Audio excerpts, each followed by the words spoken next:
Astaghfirullah. Bismillahirrahmanirrahim. Assalamualaikum warahmatullahi wabarakatuh. Alhamdulillah wassalatu wassalamu ala rasulillah wa ala alihi wa sahbihi wa mawala wa la hawla wa la quwata illa billahi wa ba'd. Ma'asyiral muslimin wal muslimat rahimani wa rahimakumullah. Alhamdulillah di malam hari ini walaupun cuaca hujan di luar, insyaallah membawa rahmat Allah azza wa jalla. Salawat dan salam kita hadiahkan kepada Rasul kita Nabi besar Muhammad sallallahu alaihi wa ala alihi wasallam. Kita kembali mengkaji di malam hari ini kitab Syarh Sunnah,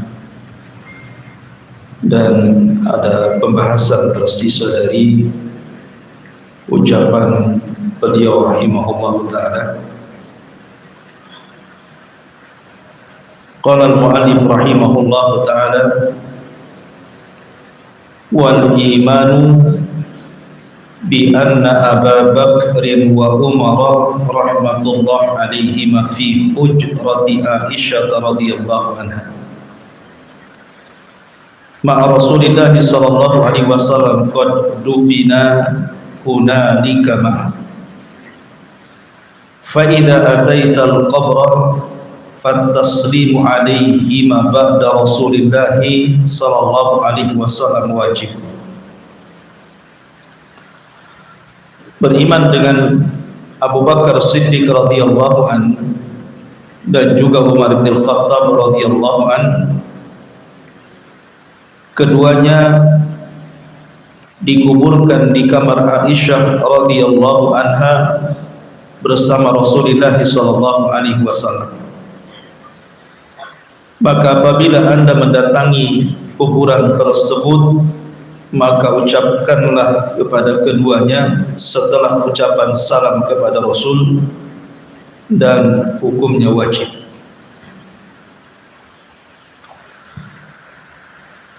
Kalau minggu yang lalu kita membahas tentang sedikit dari biografi Abu Bakar dan Umar, sedikit di sini kita akan membahas pada kalimat ujrati Aisyah radhiyallahu anha, kamar ataupun rumah Aisyah radhiyallahu anha bersama Nabi sallallahu alaihi wasallam. Bagaimana sifat kamar atau rumah Rasul? Apa saja peristiwa-peristiwa sepanjang perjalanan Rasul di kamar ini? Dan bagaimana Nabi sallallahu alaihi wasallam kemudian Abu Bakar dan Umar bisa dikubur di situ? Inilah pembahasan yang kita akan bahas di malam hari ini. Ma'asyiral muslimin yang dimuliakan Allah Subhanahu wa taala. Kita tahu bahwa Aisyah radhiyallahu anha adalah istri ketiga Nabi sallallahu alaihi wasallam. Tentunya setelah Khadijah yang pertama, kemudian Saudah bintu Jam'ah, kemudian Aisyah radhiyallahu anha. Dan kalau kita melihat sedikit sejarah tentang kehidupan Aisyah radhiyallahu anha dan Rasul sallallahu alaihi wasallam, jadi Nabi sallallahu alaihi wasallam memberikan kepada Aisyah radhiyallahu anha itu 2 malam untuk mabit ataupun menginap di rumah Aisyah radhiyallahu anha, berbeda dengan istri-istri yang lainnya. Jadi kalau Hafsah 1 malam, Zainab 1 malam, Ummu Salamah 1 malam, dan begitu seterusnya. Tetapi khusus Aisyah radhiyallahu anha itu diberikan jatah 2 malam. Artinya Rasul SAW sepanjang hayatnya lebih banyak di kamar Aisyah radhiyallahu anha dibandingkan kamar-kamar istri yang lainnya. Kenapa? Apa keistimewaannya? Karena ketika Saudah bintu Jam'ah, Saudah itu kan sudah tua, sehingga dia merasa bahwa Nabi SAW sudah tidak berhajat kepadanya. Sehingga karena takut diceraikan Rasul, makanya Saudah datang kepada Nabi SAW dan mengatakan, "Ya Rasulullah, jadikan aku istrimu di dunia dan di akhirat,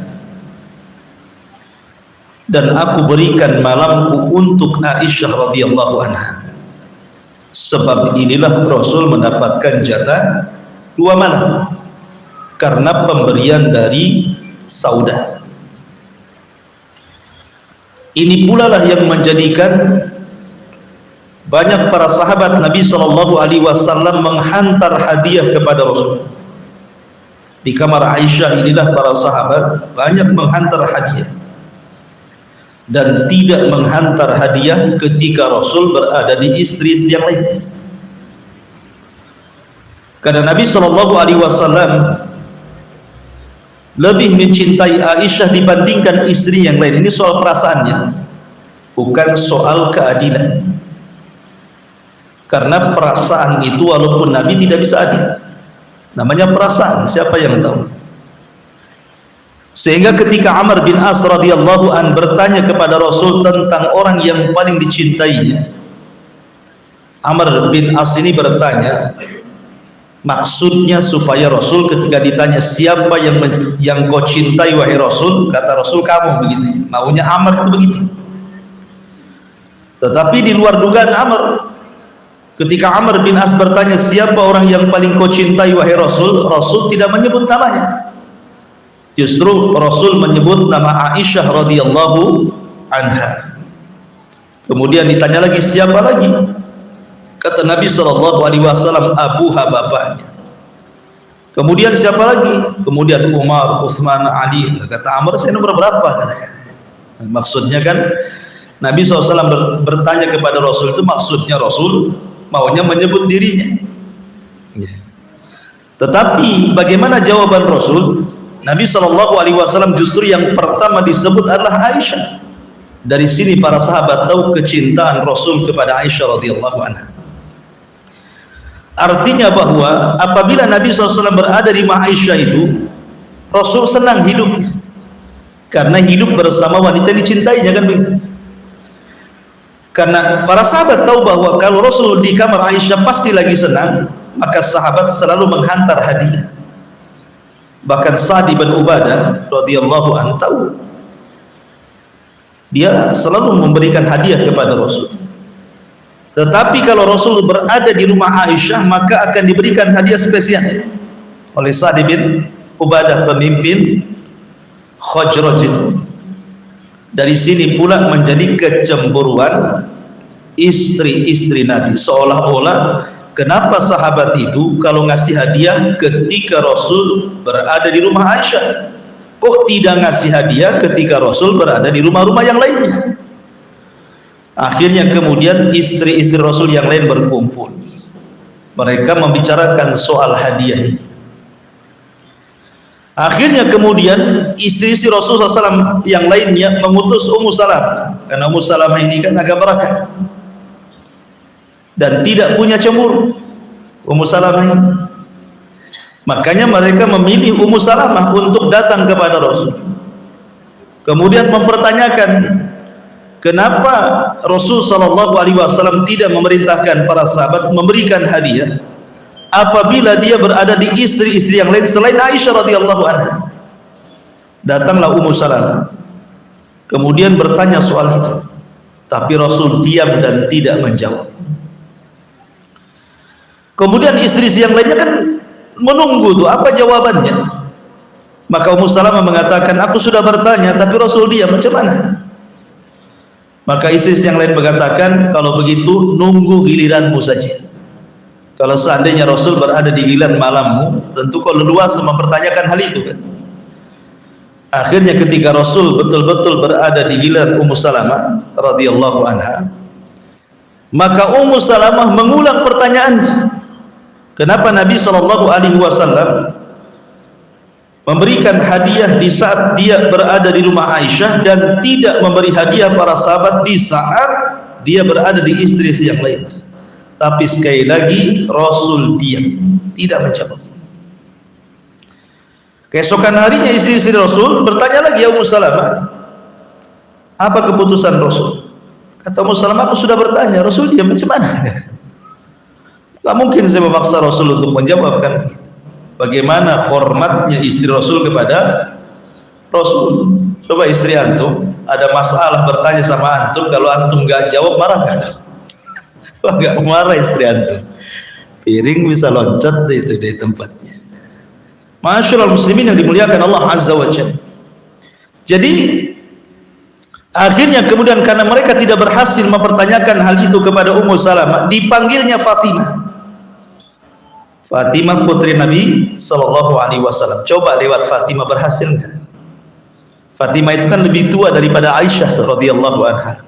Walaupun begitu tetap Aisyah ibundanya kan itu. Kemudian Fatimah datang kepada Nabi Sallallahu Alaihi Wasallam mempertanyakan soal yang sama dipertanyakan Ummu Salamah. Kemudian Nabi SAW mau menjawab karena yang bertanya putrinya. Bagaimanapun Rasul sayang dengan Fatimah. Karena Fatimah ini satu-satunya anak Rasul yang tersisa hidup. Yang lainnya kan meninggal semua. Dia yang tersisa hidup. Dan dia meninggal 6 bulan setelah Rasul meninggal. Dan dia satu-satunya anak Rasul yang mirip dengan Rasul. Jadi Nabi SAW mengatakan, ya Fatimah, apakah engkau mencintai ayahmu? Kata Fatimah, tentu Rasul. Engkau ayahmu. Tentu aku sangat mencintai. Kata Nabi SAW, ya Fatimah, kalau engkau mencintai ayahmu, maka cintai yang dicintai ayahmu. Dan ayahmu tidak mencintai kecuali Aisyah radhiyallahu anha. Akhirnya Fatimah menyampaikan kepada istri-istri Rasul yang lainnya, baru terdiam. Kemudian ada jawaban tambahan, ini yang jadi pembahasan. Karena kenapa aku sangat mencintai Aisyah? Karena di rumah beliau inilah Aisyah radhiyallahu anha, Jibril turun, kemudian menurunkan wahyu Allah, dan tidak pernah turun di kamar-kamar istri-istriku yang lainnya. Ini jawaban mentok sampai di sini. Artinya wahyu turun itu kebanyakan di rumah Aisyah. Ini sejarah. Dari rumah Aisyah inilah Jibril turun. Dari rumah Aisyah inilah wahyu turun, kemudian menyebar di tengah-tengah para sahabat Rasul dan menjadi petunjuk Nabi SAW sepanjang kehidupannya sampai hari ini. Makanya kamar Aisyah radhiyallahu anha kamar yang istimewa. Dan di sini disebut hujrah karena memang Rasul tidak punya rumah. Rasul itu hanya punya kamar. Jadi sekitar Masjid Nabawi itu ada sekitar 9 rumah istri Rasul yang berdekatan dan semuanya kamar. Makanya Al-Quran mengistilahkan dengan surah Al-Hujurat namanya. Ada dalam Al-Quran itu surah Al-Hujurat.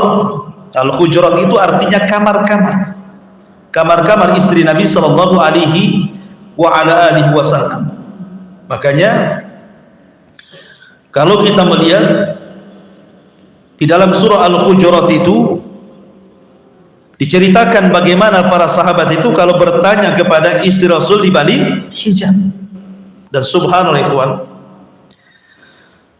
rumah Nabi sallallahu alaihi wasallam sebagai gambaran saja ya, itu terbuat dari tanah. Jadi batakonya itu terbuat dari tanah, dilapisi dengan tanah. Kemudian atapnya dari anyaman pelepah kurma. Kemudian tanah rumah Nabi Shallallahu Alaihi Wasallam itu sekitar 8 kali 4 meter. Jadi panjangnya 8, lebarnya 4. Itu tidak semua jadi rumah. Yang jadi rumah itu hanya 5 kali 4 saja. Kemudian sisanya jadi halaman. 3 kali 4 itu sisanya jadi halaman. Kemudian yang 5 kali 4 itu pun dibagi 2. Ruang tamu dengan kamar Nabi SAW. Berarti kamar Nabi SAW itu sempit sekali kan begitu. Karena dari 4 kali 5 itu dibagi 2. Tentu ruang tamu lebih luas dibandingkan kamarnya. Makanya Nabi SAW kalau tahajud itu terkadang kakinya Aisyah radhiyallahu anha menghadap kiblat, kemudian oleh Rasul digeser kakinya, kemudian Rasul sujud, setelah sujud diangkat lagi, digeser lagi, menunjukkan apa? Sempitnya kamar itu. Loh, kalau luas ngapain geser-geser kaki kan gitu? Bisa aja sebelah sana. Menunjukkan apa? Kesederhanaan rumah Nabi SAW. Bahkan Hasan Al-Basri, seorang alimin ulama tabi'in, di zaman kehilafan Utsman, dia minta izin untuk menziarahi rumah Nabi SAW. Masuklah Hasan Al-Basri, kemudian dia meletakkan tangannya ke atas seperti ini. Rupanya atapnya itu tersentuh dengan tangannya, menunjukkan apa? Pendeknya rumah Nabi, karena oleh tangan bisa disentuh masalahnya. Ya, kalau rumah sekarang kan tidak bisa disentuh, tinggi-tinggi, minimal 4 meter, 5 meter tuh, atau 3 meter lah paling pendek, itu pun dengan plafonnya. Dari sini menunjukkan bagaimana sederhana Rasul, terbuat dari tanah, atapnya pelepah kurma, kemudian tempat tidurnya dari adim itu kulit, ya kan? Kemudian juga hanya 5 kali 4 meter, itu pun dibagi 2. Kemudian Nabi SAW tidak membuat kamar dalam satu rumah itu, yaitu satu kamar itulah rumah Nabi, dibagi 2, kamar dan tempat tamu. Dan kebetulan kamar Aisyah radhiyallahu anha yang paling dekat dengan pintu masuknya ke Masjid Nabawi. Kan kamar istri-istrinya kan sekitar itu juga gitu, tidak jauh-jauh. Makanya Nabi SAW biasanya berkunjung ke rumah istri-istri Rasul itu pagi dan sore, karena memang rumahnya berdekatan. Mengucapkan salam, kemudian mendoakan, kemudian datang ke istri kedua, ketiga, sampai berakhir kepada istri yang malam itu dia menginap di situ. Ma'asyiral muslimin yang dimuliakan Allah Azza wa Jalla, itulah gambaran daripada hujrati Aisyah radhiyallahu anha. Ma'asyiral muslimin yang dimuliakan Allah Subhanahu wa taala, di antara yang berkaitan dengan peristiwa di rumah Nabi sallallahu alaihi wasallam, maksudnya di rumah Aisyah radhiyallahu anha ummul mukminin bersama Nabi sallallahu alaihi wasallam. Jadi ketika Nabi sallallahu alaihi wasallam hijrah dari Mekah ke Madinah, kita tahu bahwa kehidupan Rasul itu pas-pasan. Karena seluruh kekayaan Khadijah semua diinfakkan di jalan Allah. Sehingga ketika Rasul hijrah ke Madinah kemudian menikahi banyak wanita, tentu menikahnya Rasul dengan banyak wanita karena sebab dakwah, tidak lain. Karena bagaimanapun banyak kisah-kisah, contohnya ketika Rasul menikahi Juwairiyah, putri daripada tokoh Yahudi Huyai ibn Akhtab. Dengan menikah Juwairiyah mengislamkan satu kabilah sebab pernikahannya. Jadi menikahnya Rasul itu karena dakwah, bukan karena yang lain. Dan semua istri Nabi SAW janda, tidak ada yang perawan kecuali Aisyah radhiyallahu anha. Jadi suatu ketika Nabi SAW sedang mandi setelah perang Ahzab di rumah Aisyah radhiyallahu anha. Tiba-tiba kemudian Rasul dipanggil dari luar. Rupanya ada seorang laki-laki yang menunggang kuda putih dan berpakaian putih. Kemudian Rasul bergegas selepas mandi menuju pintu rumahnya. Rupanya di situ ada Dihya Al-Kalbi yang menunggang kuda itu. Aisyah radhiyallahu anha kan dalam rumah. melihat bagaimana Nabi Shallallahu Alaihi Wasallam berdua-duaan dengan Dihyatul Kalbi di depan pintu. Anehnya, kenapa Dihyah tidak turun dari kuda kemudian memerintahkan Nabi? Kan harusnya terbalik gitu. Masa sahabat di atas kuda memerintah lagi sama Nabi? Sehingga kemudian selepas Dihyah pergi, Aisyah bertanya, siapa itu? Aku melihat engkau berhadapan dengan seorang sahabat Dihyatul Kalbi. Kata Nabi SAW, dia bukan Dihyah, dia adalah Jibril. Dia adalah Jibril menyerupai sahabat Dihyatul Kalbi, karena Dihyah sahabat yang paling tampan dari sahabat-sahabat Muhajirin. Makanya Jibril itu kalau datang kepada Rasul menjelma menjadi sahabat yang paling ganteng supaya tidak menakuti. Maka kemudian Nabi SAW menceritakan bahwa malaikat Jibril dalam bentuk Dihyah memerintahkan aku untuk menggerakkan seluruh para sahabat tentara-tentara perang Ahzab untuk menyerbu Bani Quraidah. Kemudian Rasul mengatakan, apakah engkau melihatnya wahai Aisyah? Maka Aisyah radhiyallahu anha, iya aku melihatnya. Maka Rasul mengatakan, kalau engkau melihatnya maka engkau akan mengalami kebutaan di akhir hayatmu. Dan betul, karena satu-satunya wanita yang melihat malaikat Jibril dalam bentuk menyerupai manusia adalah Aisyah. Tapi kalau laki-laki banyak, seperti hadis Umar bin Khattab, Jibril datang bertanya tentang Islam, bertanya tentang iman, ihsan, itu kan sahabat berkumpul. Tapi satu-satunya wanita yang melihat Jibril hanya Aisyah radhiyallahu anha. Makanya Rasul mengatakan, engkau akan mengalami kebutaan di akhir hayatmu. Tetapi ada berita gembira bahwa Jibril menitip salam kepadamu. Dari sini menunjukkan bahwa di kamar Aisyah radhiyallahu anha, Jibril selalu membawa wahyu dari Allah Subhanahu wa taala. Ya. Karena Nabi Shallallahu alaihi wasallam berada di pintu rumah sedang berdialog dengan Dihyah. Ma'asyiral muslimin yang dimuliakan Allah Azza wa Jalla, dan banyak lagi syariat-syariat yang menjadikan kemudian pelajaran bagi kita setiap yang berumah tangga. Apakah itu bentuk senang ataukah tidak senang? Contoh umpamanya, ketika Nabi Shallallahu Alaihi Wasallam berada di giliran Aisyah radhiyallahu anha, tiba-tiba ada istri beliau yang lainnya mengantarkan makanan.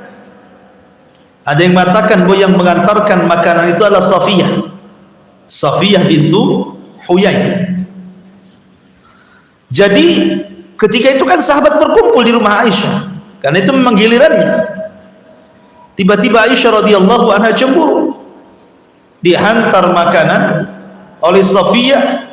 Kok berani-beraninya padahal Rasul sedang giliran dia. Dari sini menunjukkan kalau orang berpoligami soal makanan saja bermasalah kan. Jangan pula antum giliran di rumah istri pertama, istri kedua pula ngirim makanan ke istri pertama gitu ya. Karena ini cemburu juga Aisyah radhiyallahu anha. Ini kan giliranku, aku yang masak gitu bahasanya ya. Kok dia pula yang antar makanan ke rumahku? Bayangkan ketika mendapatkan makanan itu, Aisyah langsung memecahkan di hadapan Rasul dan di hadapan para sahabat. Dipecahkan betul-betul. Saat makanan-makanannya tumpah. Seandainya antum di posisi Nabi Shallallahu Alaihi Wasallam, ketika mendapatkan tamu di rumah antum, tiba-tiba istri marah mecahkan piring, kira-kira dipecahkan nggak kepala istri antum? Ya. Jadi tapi Nabi Shallallahu Alaihi Wasallam mengajarkan bagaimana kesabaran seorang suami. Makanya Nabi Shallallahu Alaihi Wasallam tidak mengarahkan pandangannya kepada Aisyah, tapi Nabi SAW mengatakan, gharat ummukum, ibu kalian sedang cemburu, ibu kalian sedang cemburu. Baru setelah reda, Aisyah sudah kurang marahnya, cemburunya sudah hilang. Baru Aisyah radhiyallahu anha merasa salah dan mengatakan, ya Rasul, aku sudah memecahkan piring Safiyah, apa kafarahnya? Kata Rasul, kau kembalikan piringnya baik-baik, kau isi lagi makanannya, kau hantar sama dia gitu. Gitu ya. Karena ya harus kembalikan istri orang, piring orang kan gitu, masa dipecahkan. Maka Rasul menyuruh untuk menggantinya. Dan piring di zaman itu bukan mudah. Kayak antum ganti piring senang saja, banyak piring kan itu. Zaman itu piring susah. Ini satu kasus, itu pun terjadi di rumah Aisyah radhiyallahu anha. Kemudian contoh kasus yang lain. Jadi suatu ketika Nabi SAW berada di rumah Aisyah radhiyallahu anha. Sekali lagi saya katakan bahwa selalunya wahyu itu turun di rumah Aisyah. Tiba-tiba tengah malam Nabi SAW bangun. Sekali lagi, kamar Rasul itu kecil. Apalagi kamar kecil, otomatis ranjangnya juga sempit. Sehingga yang namanya ranjang sempit tentu kalau tidur itu kan pasti akan dempet gitu ya. Lain dengan ranjang antum, istri antum tidur sini, antum pula tidur sana kan, karena kingnya antum beli yang king gitu ya. Jadi kalau antum pergi, istri gak tahu gitu ya, karena jauh gitu jaraknya antum tidur. Tetapi kalau ranjangnya sempit, antum bangkit kan istri tahu kan itu ya. Jadi Aisyah radhiyallahu anha tiba-tiba kehilangan Nabi. Nabi tahu ini sedang bangkit, kemudian mengambil mantelnya, kemudian keluar. Terbangun Aisyah, diraba-raba kok nggak ada orang. Maka Aisyah radhiyallahu anha langsung membuntuti Nabi. Dibuntuti itu Nabi SAW sampai akhirnya Nabi SAW berdiri di depan kuburan Baqi'. Tidak jauh dari rumah Aisyah kuburan Baqi' kan 100 meter saja, gitu. Tidak jauh. Kemudian Aisyah radhiyallahu anha melihat Rasulullah berdiri di kuburan Baqi'. Kenapa Aisyah membuntuti?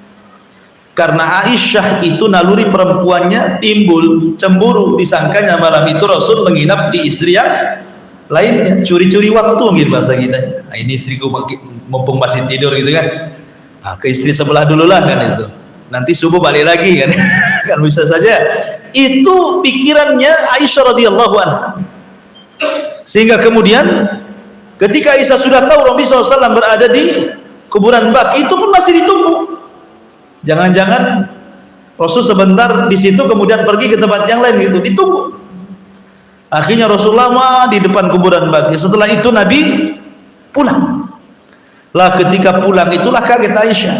Langsung dia pun pulang, tetapi Allah takdirkan bayangannya ketahuan. Bayangannya ketahuan.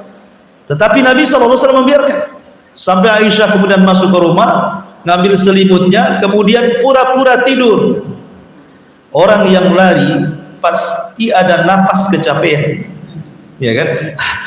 Agar itu masih ada yang ngos-ngosannya itu. Rasul tahu. Sehingga Rasul bertanya, ada apa gitu ya? Sampai Rasul mengatakan, kau beritahu atau yang di langit memberitahu, katanya. Gitu kan. Beritahu atau tidak, atau yang di langit memberitahu. Kata Aisyah radhiyallahu anha, baru dicerita. Ya namanya naluri perempuan, dia menceritakan. Aku sangka kau ke rumah istrimu yang lainnya, kemudian aku buntuti. Kemudian aku lihat engkau berada di kuburan Baqi', dan begitu seterusnya. Seandainya istri antum membuntuti antum mau ketemu kawan di warung, dibuntuti gitu. Tahu-tahu warung sebelahnya, kok kenapa istri saya itu ngapain di sini? Malam-malam lagi kan, pasti ceritanya tuh kemana-mana itu. Tapi Nabi SAW cerdas. Nabi tidak langsung tidur dan tidak marah. Nabi SAW langsung menceritakan kenapa sebab dia keluar itu. Dia menceritakan, sewaktu aku tidur Jibril datang kepadaku, membangunkan diriku dan memerintahkan aku untuk mendoakan penduduk Baqi'. Aku pun berangkat ke sana. Dan Aisyah radhiyallahu anha pun cerdas, dia mengalihkan pembicaraan. Dia tidak membicarakan soal pembuntutannya kepada Rasul, tetapi menceritakan yang lain. Dia mengatakan, kira-kira ketika engkau masuk ke Baqi', apa yang kau ucapkan? Jadi lain dialihkan ke pembahasan yang lain. Inilah memanage sebuah pertengkaran seorang istri, harus cerdas. Ya, ibu-ibu di belakang itu harus cerdas dia. Kalau suami ini marah kepada sebuah perkara, alihkan kepada perkara yang lain. Jangan fokus di situ. Ya, karena suami ini kan fokus orangnya. Nah, biar buyar pemikirannya, alihkan ke yang lain. Umpamanya permasalahan apa gitu kan, alihkan ke yang lain. Nah, ya. Jadi supaya tidak terkesan dilanjutkan pertengkarannya. Nah, dan ini pun kejadian ketika Rasulullah SAW berada di rumah Aisyah radhiyallahu anha. Ma'asyiral muslimin wal muslimat rahimani wa rahimakumullah. Kemudian kita tahu bahwa Nabi SAW tepat di hari Senin, kemudian di bulan Rabiul Awal, kemudian di tahun ke-11 Hijriah, Nabi SAW wafat di mana? Di rumah Aisyah radhiyallahu anha, di kamar Aisyah radhiyallahu anha, di pangkuan Aisyah radhiyallahu anha. Betul-betul Rasul berada di pangkuan Aisyah radhiyallahu anha, di paha Aisyah radhiyallahu anha, kepala Nabi SAW di sini. Dan itu kebiasaan Aisyah radhiyallahu anha. Aisyah itu kalau tidur bersama Rasul, ketika Rasul berada di gilirannya, biasanya Aisyah akan melambatkan tidurnya. Jadi Rasul berada di paha Aisyah radhiyallahu anha, kemudian Aisyah membiarkan sampai Rasul tidur, kemudian Aisyah tidur. Itu kebiasaan seperti itu. Kalau istri antum kan enggak ya. Tidur dulu dia, ngorok dulu dia, baru antum tidur di sebelahnya. Itu enggak bisa tidur, kenceng kali kalau istri dikata. Artinya bahwa sampai suatu malam Nabi SAW sudah tertidur di pangkuan Aisyah radhiyallahu anha, di paha Aisyah radhiyallahu anha ini. Dipandangilah Aisyah radhiyallahu anha wajah Nabi SAW.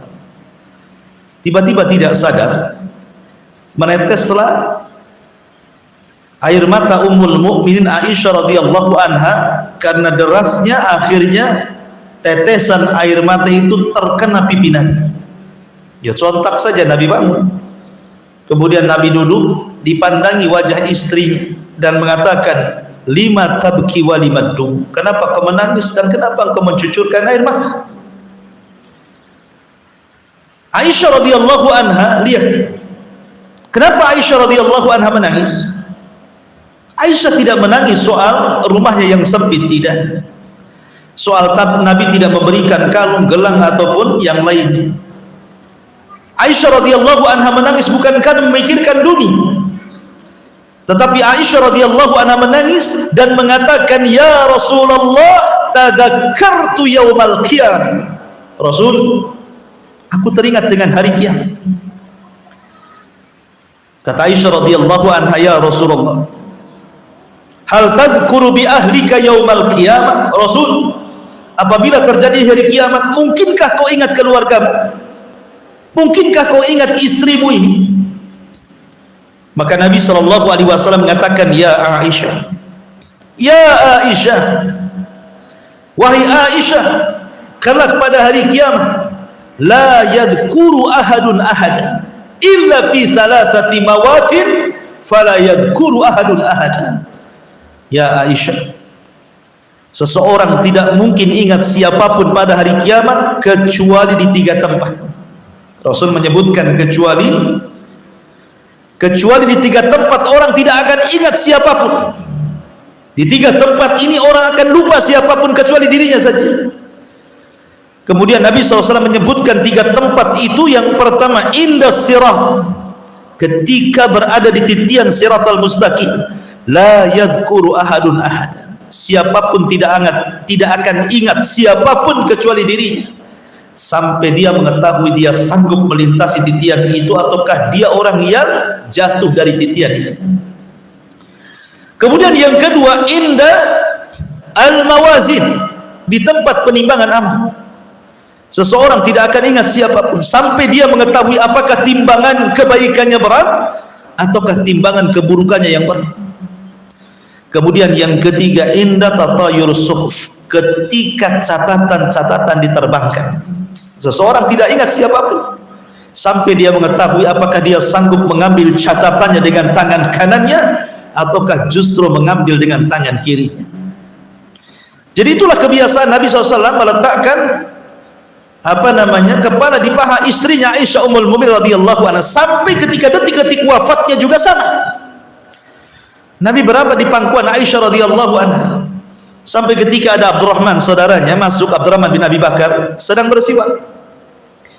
Nabi SAW menatap siwaknya Abdurrahman. Aisyah paham Rasul ingin bersiwak, maka Aisyah radhiyallahu anha mengambil siwaknya Abdurrahman, memintanya, kemudian dibalik, umpamanya bekas gigitannya seperti ini, dibalik sebelah sini, kemudian dikunyah oleh Aisyah radhiyallahu sampai lembut supaya tidak menyakiti gigi Rasulullah. Maka Nabi SAW kemudian bersiwak terakhir kalinya, kata Aisyah radhiyallahu anha, demi Allah aku tidak pernah Rasul bersiwak seindah itu. Dari sinilah Aisyah berbangga. Karena apa? Karena ludahnya yang terakhir berjumpa dengan ludah Nabi SAW. Karena bekas siwak itu kan ada sisa ludah kan itu. Antum kalau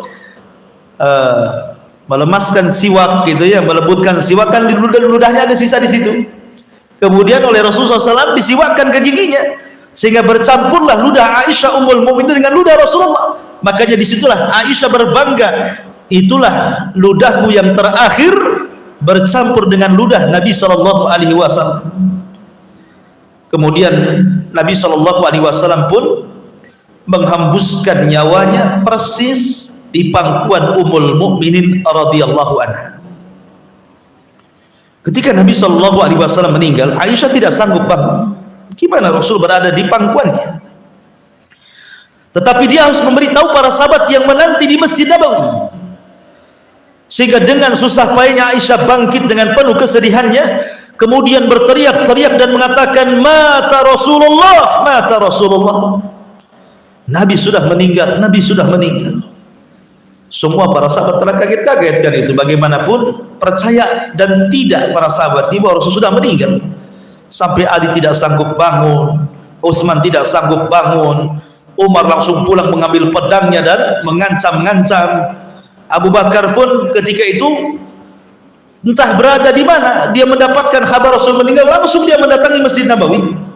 Dia tidak bicara dengan siapapun, dia langsung masuk ke rumah Aisyah radhiyallahu anha. Dilihatnya Nabi sudah meninggal, kemudian diciumnya kening Nabi SAW dan mengatakan, tibta hayyan wa mayyitan ya Rasulullah, sungguh kondisimu baik-baik ketika hidup atau ketika mati. Kemudian Abu Bakar keluar, melihat Umar sedang mengangkat-ngangkat pedang dan mengatakan, siapa yang mengatakan Muhammad sudah meninggal maka kupenggal lehernya. Abu Bakar Siddiq mendiamkan Umar, tapi Umar tidak mau diam. Sampai akhirnya Abu Bakar naik ke atas mimbar, kemudian mengingatkan manusia dan mengatakan, ya ayyuhan nas, man kana minkum ya'budu Muhammadan fa inna Muhammadan qad mat, wa man kana minkum ya'budullaha fa innallaha hayyun la yamut. Hei manusia, siapa di antara kalian yang masih menyembah Muhammad, lihat Muhammad sudah meninggal, tidak boleh sembah lagi. Tapi siapa yang masih menyembah Allah Subhanahu wa taala, maka Allah zat yang tidak akan pernah mati dan akan tetap hidup. Kemudian membacakan sebuah ayat, wa ma Muhammadun illa rasulun qad khalat min qablihi rusul afa immata aw qutila qalabtum ala aqabikum wa man yanqalib ala akibaihi falan yadurrallaha syai'a wa sayazillahu syakirin. Ma'asyiral muslimin yang dimuliakan Allah Azza wa Jalla, ketika Rasul sudah meninggal, sempat para sahabat khilaf, apakah Rasul itu dikuburkan di Baqi bersama para sahabat, ataukah dikuburkan di mana, atau dikuburkan di depan Masjid Nabawi.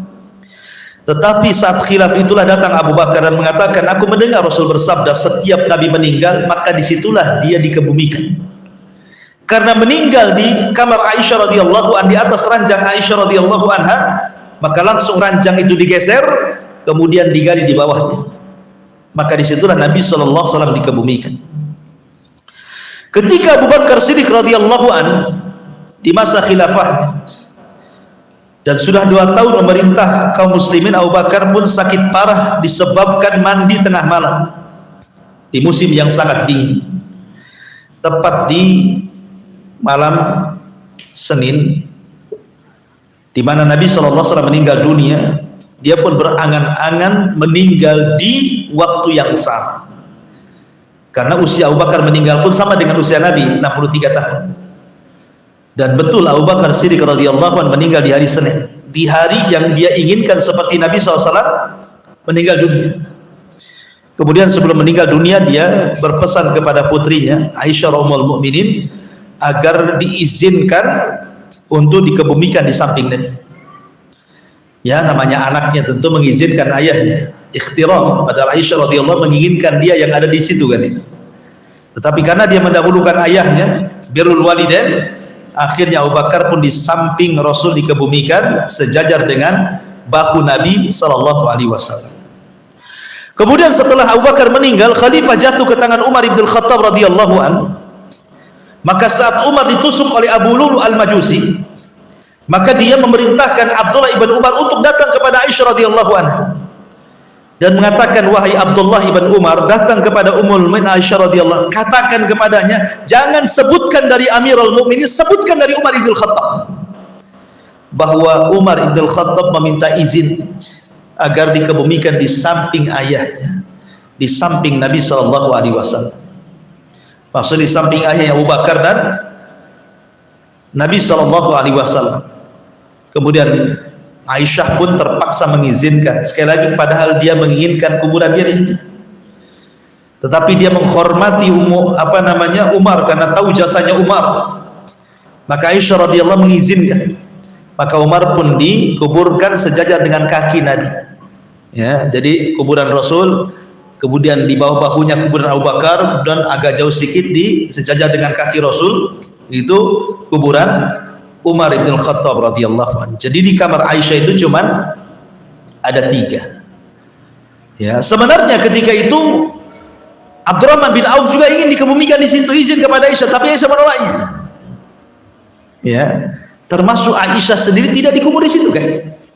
Aisyah kubur di Baqi bersama para sahabat Nabi sallallahu alaihi wasallam. Makanya kemudian di kamar Aisyah itu cuma ada 3 kuburan itu saja. Kuburan Rasul, kuburan Abu Bakar, kuburan Umar. Dan Nabi sallallahu alaihi wasallam mencontohkan kepada kita setiap orang yang masuk ke kuburan kaum muslimin mengucapkan salam. Begitu juga adab kita.